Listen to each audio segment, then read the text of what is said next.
The airport terminal buzzed with late evening energy as travelers hurried through glowing hallways beneath giant departure screens flashing boarding information across the crowded gate area. Outside the massive glass windows, airplanes lined the runway beneath the dark blue sky, while service vehicles moved quickly between flashing lights and fuel trucks.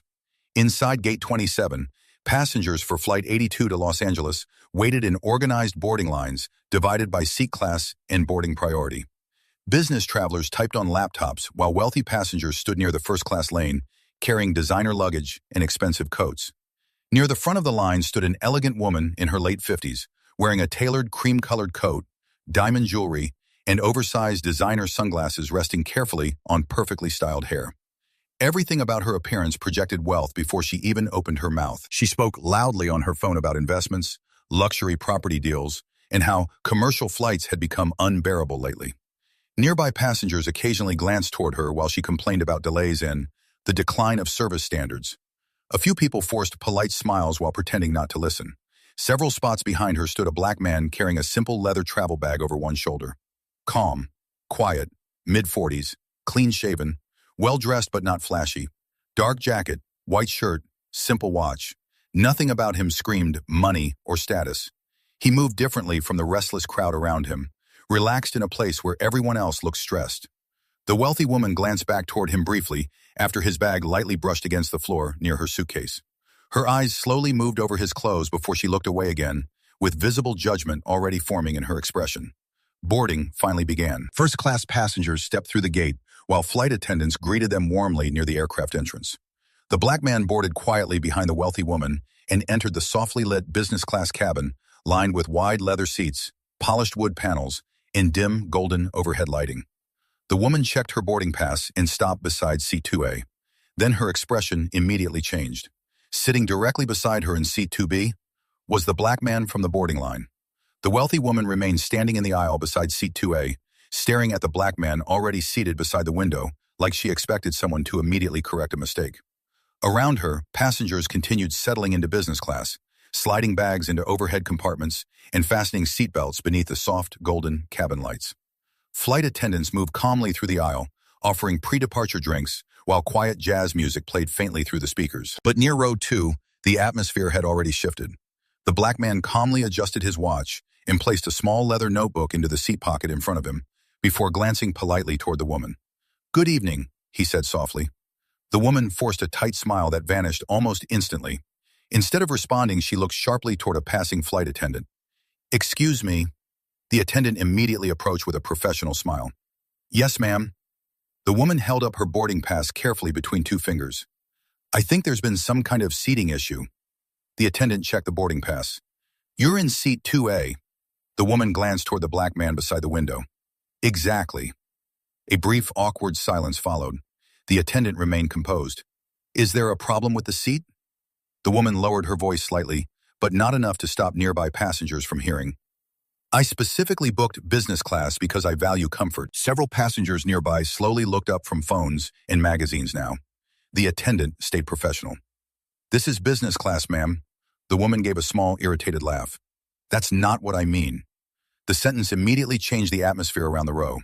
A businessman across the aisle slowly lowered his newspaper, while another passenger removed one earbud to listen more carefully. The black man remained calm, looking out the window toward the runway lights without reacting emotionally.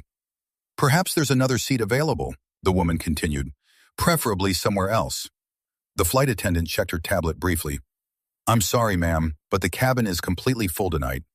The woman crossed her arms lightly, visibly frustrated now. "Unbelievable." Nearby passengers exchanged uncomfortable looks because everyone understood exactly what was happening. The black man still hadn't done anything except sit quietly in his assigned seat. The attendant attempted to ease the situation gently. "Sir," she said politely toward the man, "would you mind waiting just a moment while I check with the gate?" The man nodded calmly. "Of course." His composure somehow made the situation even more uncomfortable for everyone watching. Most people would have argued by now, reacted emotionally, but he simply stayed calm while the woman openly tried to avoid sitting beside him. The wealthy woman leaned slightly closer toward the attendant now, lowering her voice further. "I'm sure you understand the kind of environment passengers expect up here."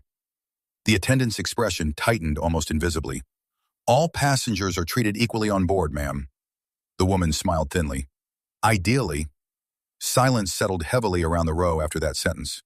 One older woman seated behind them visibly frowned, while another passenger near the aisle shook his head quietly under his breath. The black man slowly turned toward the wealthy woman for the first time since sitting down. Calm eyes, relaxed posture. "If my presence is making your flight difficult," he said quietly, "I can request another seat myself." The woman answered almost immediately. "That would probably be best." The words landed sharply in the silence around business class. Several passengers visibly reacted, while the attendant looked deeply uncomfortable now. Because the problem was no longer subtle anymore, it had become public. The black man simply nodded once and calmly reached for his seatbelt. No anger, no argument, no scene, just dignity. And somehow, that made the wealthy woman's behavior look even uglier. The tension around row 2 spread quietly through the business class cabin now. Nearby passengers stopped pretending not to listen. Some stared openly over the tops of phones and newspapers, while others exchanged uncomfortable glances with strangers sitting beside them. The wealthy woman remained standing in the aisle with her designer handbag pressed tightly beneath her arm, clearly unwilling to sit down while the black man remained beside her seat. Meanwhile, he stayed completely calm, one hand resting lightly against the armrest, while soft runway lights reflected across the aircraft windows behind him. The flight attendant looked trapped between professionalism and visible discomfort. "Ma'am," she said carefully, "there really are no other seats available tonight." The woman sighed dramatically, loud enough for several rows to hear. "Then perhaps someone else would be more comfortable moving." The implication hung heavily in the air.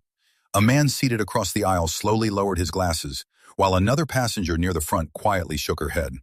Everyone understood exactly who the woman believed should move.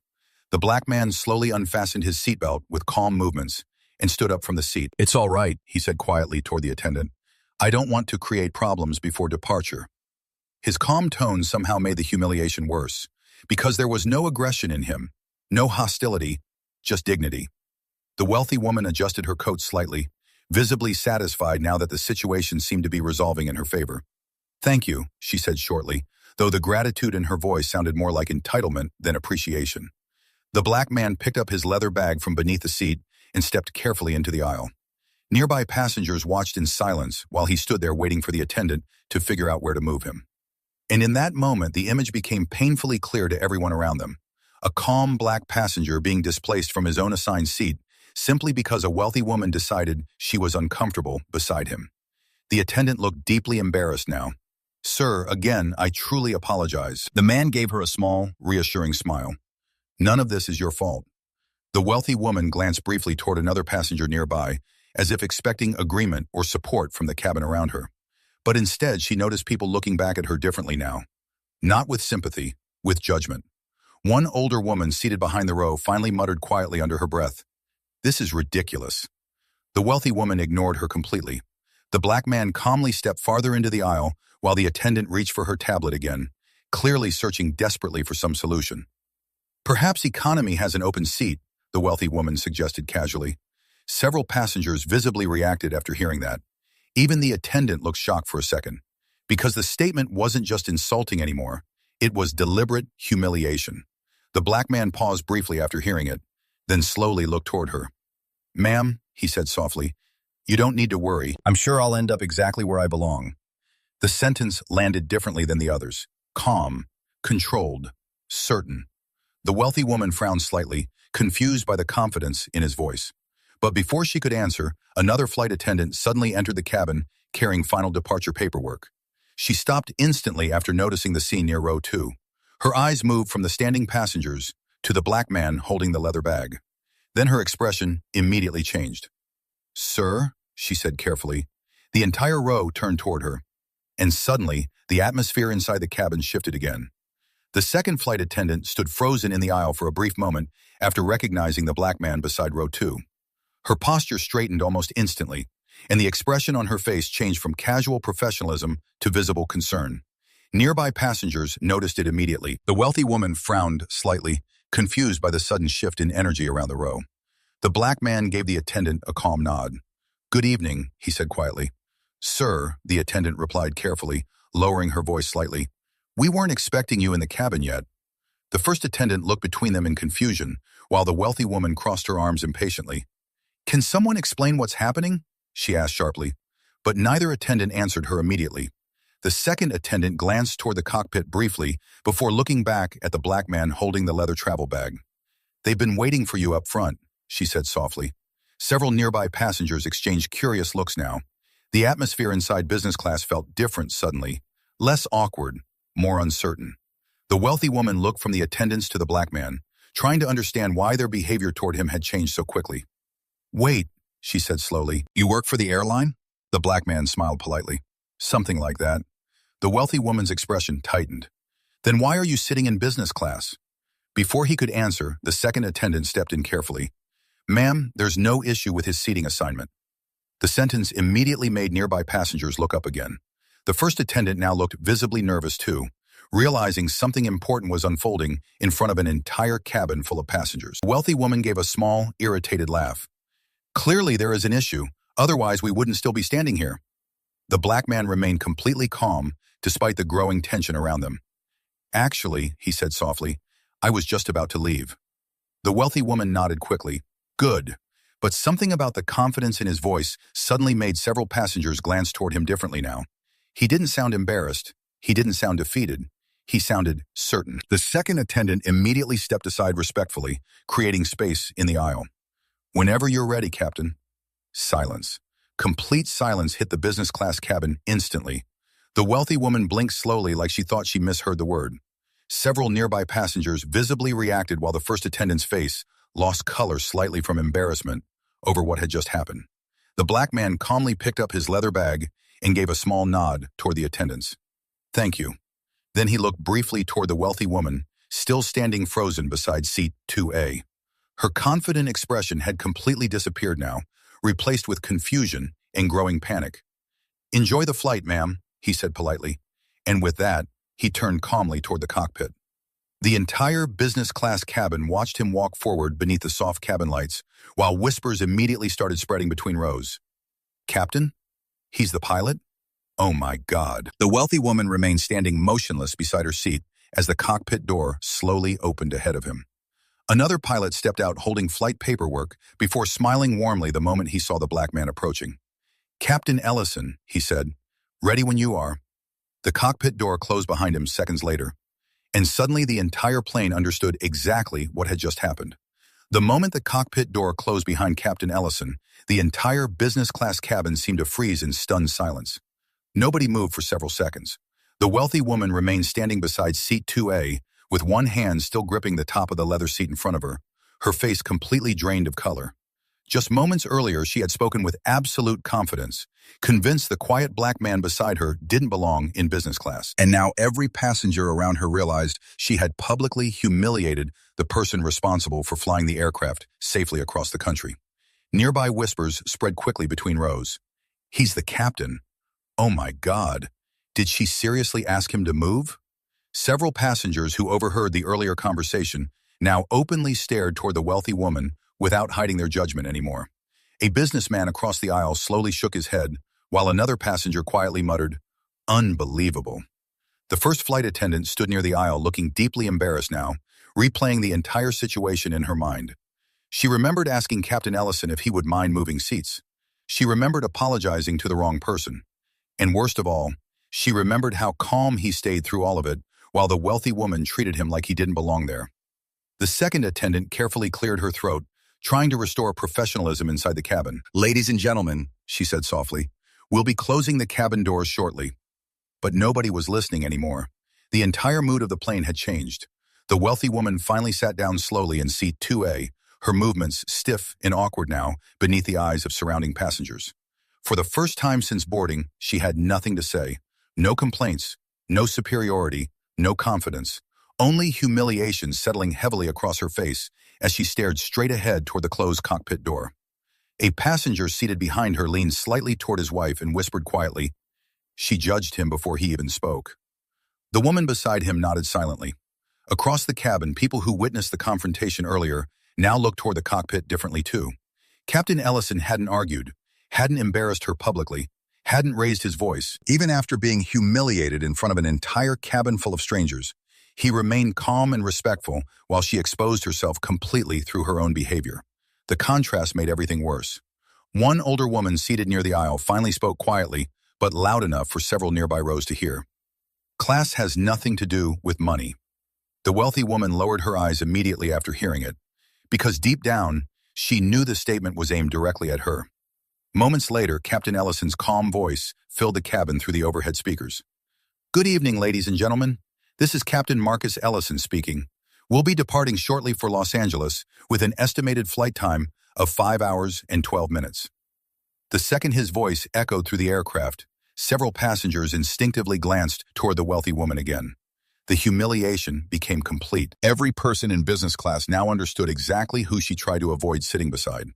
And sitting there, beneath the soft cabin lights, surrounded by silence and judgment, the wealthy woman realized something painful. The man she treated like he didn't belong on the plane was the most qualified person on board. The aircraft slowly pushed back from the gate while the cabin remained unusually quiet. Outside the windows, airport lights stretched across the dark runway, while service vehicles moved beneath the massive wings of the plane. Inside business class, passengers fastened seatbelts beneath the dimmed overhead lighting. But the normal, relaxed atmosphere never returned after what happened near row 2. People still whispered quietly between seats, occasionally glancing toward the cockpit door and then back toward the wealthy woman sitting silently beside the aisle. Just 30 minutes earlier, she had spoken loudly enough for half the cabin to hear her complaints about not wanting to sit beside the black passenger. Now every person on board knew that passenger was Captain Marcus Ellison, the man responsible for flying them safely through the night sky. The wealthy woman sat completely still now, staring forward without touching the glass of champagne waiting beside her seat. Her earlier confidence had disappeared entirely. No more loud phone calls, no more arrogant comments, just silence. Across the aisle, a businessman folded his newspaper slowly while continuing to glance toward her with visible disbelief. Nearby passengers who witnessed the humiliation firsthand looked uncomfortable too, but not because of Captain Ellison anymore, because of her. The first flight attendant carefully approached row 2 again, carrying final departure paperwork. Her professional smile looked tighter now, more cautious. "Ma'am," she said politely, "Captain Ellison wanted us to make sure you're comfortable during tonight's flight." The sentence landed softly, but it hit harder than public embarrassment ever could. Several nearby passengers overheard it immediately. One woman near the front quietly shook her head, while another passenger muttered under his breath, "After the way she treated him?" The wealthy woman looked down at her lap, unable to respond. Because even now, after everything, Captain Ellison had remained professional, respectful, calm, and somehow that made the entire situation feel even worse. The flight attendant lowered her voice slightly before continuing. "The captain also asked us to remind all passengers that everyone on board deserves the same respect." Silence spread across the nearby rows immediately. The wealthy woman closed her eyes briefly as the meaning behind the message became painfully clear. The captain hadn't embarrassed her publicly. He didn't need to. His dignity had already exposed her behavior more than anger ever could. Around the cabin, passengers shifted quietly in their seats, while the engines outside slowly grew louder for taxiing. The wealthy woman finally glanced toward the cockpit door one more time before lowering her eyes again. Because for the first time that evening, she understood exactly how small she looked compared to the man she judged within seconds of seeing him. As the aircraft slowly taxied toward the runway, the atmosphere inside business class remained tense in a way that no amount of soft lighting or luxury service could hide. The low hum of the engines filled the cabin while passengers sat quietly beneath dim golden lights. But nobody near row 2 had forgotten what happened before departure. Every few minutes, someone glanced toward the wealthy woman sitting stiffly beside the aisle, then toward the closed cockpit door at the front of the aircraft. The contrast between those two images had become impossible to ignore. One person used power to humiliate, the other used power with dignity. The wealthy woman kept her eyes fixed forward now, pretending to focus on the safety card in her hands, even though she clearly wasn't reading it. Her fingers tightened slightly around the paper every time nearby passengers whispered quietly to each other. She could feel the judgment surrounding her from every direction. Moments earlier, she expected sympathy from the cabin. Instead, the entire plane had turned against her, without anyone even raising their voice. Across the aisle, the older woman who earlier commented about class quietly leaned toward her husband. "That captain handled it with more grace than most people would," she whispered softly. Her husband nodded. "That's real professionalism." The wealthy woman overheard every word. Her face tightened slightly, but she still said nothing. Because there was nothing left to defend anymore. The facts had already exposed her. Near the galley, two flight attendants quietly spoke while preparing for takeoff. "Can you believe she asked him to move?" one whispered. The other shook her head carefully. "And he still stayed polite the entire time." The admiration in their voices wasn't forced. It was genuine. Captain Ellison had every reason to embarrass the woman publicly after what happened. But instead, he stayed calm from beginning to end. That calmness had become the most powerful thing in the cabin. Suddenly, the overhead speakers clicked softly again. Captain Ellison's voice filled the aircraft once more. Steady, confident, controlled. "Cabin crew, prepare for departure." Several passengers instinctively looked toward the cockpit door after hearing him speak. The wealthy woman slowly lowered her eyes again.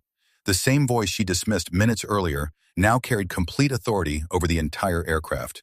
And everybody on board knew it. A young businessman seated nearby quietly muttered under his breath, "Funny how respect suddenly changes once people hear a title." The sentence lingered heavily in the air, because deep down, everyone understood exactly what he meant. If Captain Ellison had simply been an ordinary passenger without status or rank, the humiliation likely would have continued. And that realization made the entire situation feel even uglier than before. The aircraft turned slowly toward the runway, while city lights flashed outside the windows beneath the dark night sky. Inside the cabin, silence settled again. But now, it wasn't the silence of comfort. It was the silence that comes after people witness someone reveal exactly who they are in public.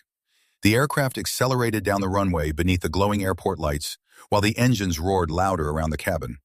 Passengers pressed gently back into their seats as the plane lifted smoothly into the night sky above the city. Through the windows, New York slowly disappeared beneath layers of clouds and scattered lights stretching endlessly below. Inside business class, however, the atmosphere remained far heavier than normal. Most passengers stayed unusually quiet after takeoff, still thinking about everything that had happened before departure. The wealthy woman sat motionless beside the aisle now, no longer acting like the center of attention the way she had earlier at the gate and during boarding. Her expensive jewelry, designer clothing, and polished appearance suddenly seemed meaningless compared to the quiet professionalism Captain Ellison displayed throughout the humiliation. Nearby passengers no longer looked at her with admiration or status. They looked at her with disappointment. A few rows behind her, a younger passenger quietly spoke to his friend. "She thought he didn't belong in business class," he whispered. "Turns out he belongs in the cockpit." His friend shook his head slowly. That's what happens when people judge someone before speaking to them. The wealthy woman overheard the conversation and lowered her eyes toward her untouched drink again. Every whisper in the cabin now felt aimed directly at her. A flight attendant carefully moved through the aisle, offering warm towels and drinks after takeoff. But when she reached row 2, the interaction felt noticeably different. "Can I get you anything, ma'am?" she asked politely. The wealthy woman hesitated before quietly answering, "No, thank you." Her voice sounded smaller now, less confident. The attendant nodded and moved on, but not before gently adding, "Captain Ellison asked us to make sure every passenger feels welcomed on board tonight." The sentence was delivered professionally, softly, respectfully, but it landed with brutal weight, because despite everything, the captain still chose kindness over humiliation. Several nearby passengers overheard the comment immediately. One businessman near the aisle gave a quiet smile of approval, while another passenger shook her head slightly in disbelief at how gracefully the captain handled the entire situation. The wealthy woman stared down at her folded hands for several seconds. For the first time that evening, she looked genuinely uncomfortable with herself, rather than with anyone else around her. Across the cabin, passengers slowly relaxed into the flight, while soft cabin lights dimmed further for the overnight trip. But the mood around row 2 never fully recovered. Captain Ellison's calm authority remained present throughout the aircraft, even though nobody could see him behind the cockpit door. And that invisible presence somehow made the lesson feel even stronger. The man she treated like he didn't belong on board wasn't simply another traveler. He was the person every passenger trusted with their lives at 30,000 feet. And suddenly, all the status symbols the wealthy woman relied on, the money, the clothes, the attitude, the image, looked incredibly small compared to quiet competence, dignity, and character. Hours later, the aircraft began its slow descent toward Los Angeles, beneath a sky filled with distant city lights glowing through the darkness below. Most passengers inside business class had grown quiet during the flight, some sleeping beneath blankets, while others stared silently out the windows or watched movies with headphones on. But despite the passing hours, nobody near row 2 had truly forgotten what happened before takeoff. The atmosphere around the wealthy woman never fully returned to normal. She spent most of the flight sitting quietly in her seat, no longer speaking loudly, no longer demanding attention from flight attendants, no longer acting like the most important person on board. The confidence she carried at the gate had completely disappeared somewhere above the clouds. As the plane descended lower through the night sky, the overhead speakers clicked softly once again. Captain Ellison's calm voice filled the cabin for the final announcement. Ladies and gentlemen, we've begun our final approach into Los Angeles. Local time is 10:42 p.m., and we should be landing shortly. On behalf of the entire crew, thank you for flying with us tonight. Passengers listened quietly beneath the dim cabin lighting, while the city slowly appeared beneath the aircraft windows. Then Captain Ellison paused briefly before speaking again. And remember, he added calmly, people should never need a title to deserve dignity.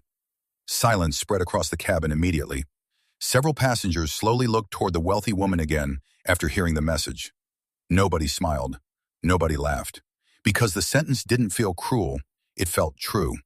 And somehow that truth carried more weight than humiliation ever could. The wealthy woman lowered her eyes immediately, unable to even look around the cabin anymore.